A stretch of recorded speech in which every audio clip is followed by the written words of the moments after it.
المغربي فاز امبارح في كأس العالم للشباب على أمريكا 3-1 وصعد للدور نصف النهائي لكأس العالم للشباب. هيلعب مع فرنسا يوم الأربعاء اللي جاي إن شاء الله تعالى. المغرب فازت على أمريكا وفرنسا فازت على النرويج 2-1، وإحنا عارفين إن المغرب كانت تأهلت أصلا بالفوز على أسبانيا 2-0 وعلى البرازيل 2-1، وخسرت مباراة تحصيل حاصل لأن هي أراحت الأساسيين، فخسرت من المكسيك دون تأثير وصعدت كأول المجموعة.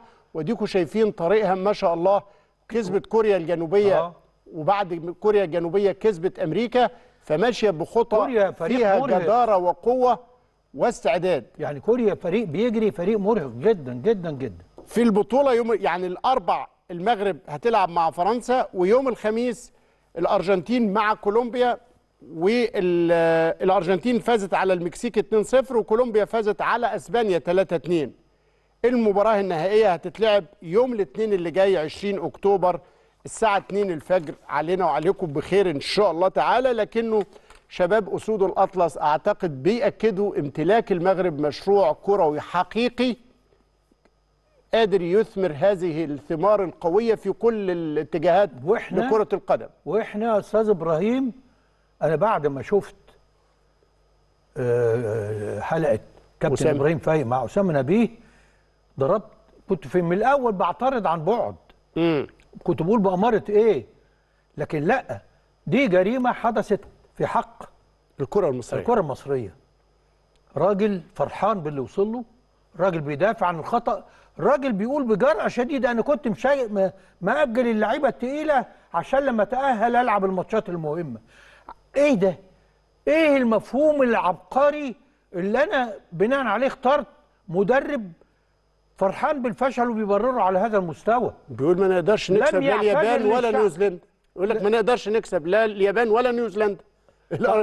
المغرب فازت على البرازيل واسبانيا. يا حبيبي لماذا قبلت المهمه؟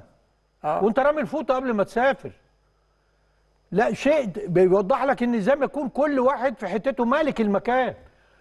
هذه عربده اداريه يا استاذ ابراهيم، لا احد يحاسب احد. ما حدث جريمه يجب ان نصل فيها التحقيق من اللجنه الفنيه بالذات في الاتحاد، من الاتحاد نفسه. هو انت بتجيب الناس اللي بتحبهم القريبين منك، ولا مفهومك ايه عن اختيار المسؤولين؟ يعني قعدت معاه، ناقشت معاه الاهداف اللي انت عايزها، افكاره، طالبته بحاجه، ده واضح ان محدش طالبه بحاجه خالص. الراجل فرحان انه راح هناك وبيقول لك حظنا وحش.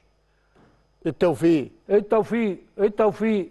وبعدين لما قال له انت اتأهلت بالتوفيق، يقول لك بس اتأهلت؟ ايه التناقض ده؟ يقول له انت كنت اتأهلت ازاي؟ قال له اتأهلت، المهم المكسب، مش مهم الاداء، مش مهم انها جت بالصدفه. ايه ده؟ انا قاعد مع مين؟ انت كنت مسؤول سنين طويله داخل دولاب العمل للفرق القوميه حقيقي. يا ريتك ما اتكلمت، كنا نكن لك قدر على الاقل. قلنا الراجل لازم عنده حاجه اللي الناس ماسكه فيه قوي كده. انا لم ارى هذا النموذج في حياتي، ولن اسمح ان يمر هذا الامر كمواطن مصري مرور الكرام بدون تحقيق.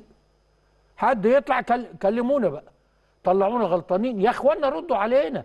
احنا مش طالبين حاجه، مش عايزين نفرض راينا، عايزين نقول لكم متاسفين كنا غلطانين في حقكم، بس اطلعوا ردوا. احنا سالنا اسئله الحلقه الماضيه، بنسال اسئله ثانيه ذات علاقه بالمواضيع برضو لشؤون الكره المصريه، وبعدين يطلع لك واحد يكلمك عن لعب المال النظيف ولا فاهمه ولا عارف يعني ايه، ولما تيجي تطبقه هو اول واحد هو والذين ينتمون اليه يحاربوه. ايه التناقض اللي احنا ما تمشونا مره عدل، ما تحطوا العربيه مره خلف الحصان، خلي الحصان يقود. انتوا عايزين الحصان يزق العربيه ازاي؟ ايه ده؟ استاذ ابراهيم والله انا كمواطن بقى سيبك مني، اعتبروني الراجل كناقد ما انتوش متفقين مع ارائي، لكن اعتبروني كمواطن بيتساءل، ردوا على اسئلتي. يعني الحقيقه فعلا كانت يعني كلام كاشف جدا، كاشف لحقيقه مستوى التفكير الكروي اللي وصلت ليه اوضاع الكره المصريه.